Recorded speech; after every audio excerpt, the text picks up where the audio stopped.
Breaking news చూస్తున్నాము. కొత్త party పెట్టాలనే ఆలోచన తనకు ఎప్పుడు రాలేదని కేంద్ర హోంశాఖ సహాయ మంత్రి బండి సంజయ్ అన్నారు. తాను కమిట్మెంట్ ఉన్న బీజేపీ కార్యకర్తనని, ప్రజలకు తన గురించి బాగా తెలుసు అని చెప్పారు. తెలంగాణలో గడిల పాలన కూల్చింది బీజేపీయేనని చెప్పారు.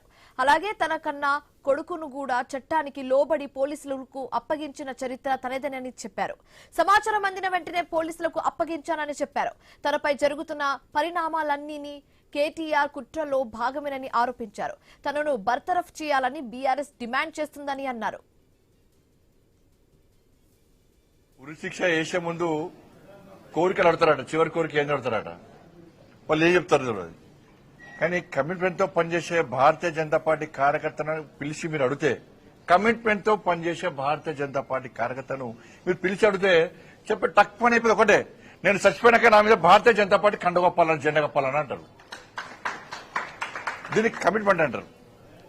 అటువంటి కమిట్మెంట్ గల కార్యకర్తలు మీద ఇప్పుడు నన్ను అడిగించు ఎవరు రాస్తా ఉంటారు, ఎవరో రాస్తా ఉంటారు, ఏదో ఇస్తా ఉంటారు. కాబట్టి దాని మీద పట్టించుకోవాల్సిన అవసరం లేదు, పట్టించుకోవడం కూడా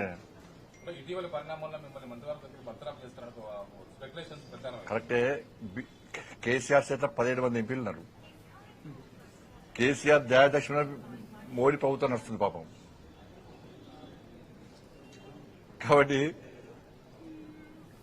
కేసీఆర్ సమాజం దానిలో కూర్చొని ఫామ్ హౌస్ లో కూర్చొని బండి సంజయ్ బర్తరఫ్ చేస్తారు అంటే, నీకు ఒకే ఎంపీ లేడు, బర్తరఫ్ చేయాలంటావు. ఎందుకంటే నీ గడిల పాలన బద్దలు కొట్టింది మేమే, నీ అవినీతి సామ్రాజ్యాన్ని కూకటి వేళ్లతో పెకిలించింది మేమే, నీ కుటుంబ పాలన వ్యతిరేకంగా కొట్టాడింది మేమే. కేసీఆర్ సమాజం దానిలో కూర్చొని ఫామ్ హౌస్ లో కూర్చొని బండి సంజయ్ బర్తరఫ్ చేస్తారు అంటే, నీకు ఒకే ఎంపీ లేడు, బర్తరఫ్ చేయాలంటావు. ఎందుకంటే నీ గడిల పాలన బద్దలు కొట్టింది మేమే, నీ అవినీతి సామ్రాజ్యాన్ని కూకటి వేళ్లతో పెకిలించింది మేమే, నీ కుటుంబ పాలన వ్యతిరేకంగా కొట్టాడింది మేమే. ఉంటుంది, నీకు సహజంగా ఉంటుంది. నీకు 17 మంది ఎంపీలు ఉన్నారు కదా, అందుకే రెచ్చిపోతున్నావు నువ్వు. కోర్టు పరిధిలో ఉన్నది. ఇప్పుడు ఒక్కరు గుర్తుంచుకోండి, వాళ్ళ కన్న కొడుకును నేను తీసుకుపోయి విచారణకు సహకరించాలని చెప్పి నాకు సమాచారం వచ్చిన వెంటనే నా కొడుకును అప్పచెప్పిన. అరెస్ట్ చేయాలంటాడు. ఇలా కేసీఆర్ కొడుకు ఫేక్ మీడియా ఫ్యాక్టరీ నడుపుతున్నాడు.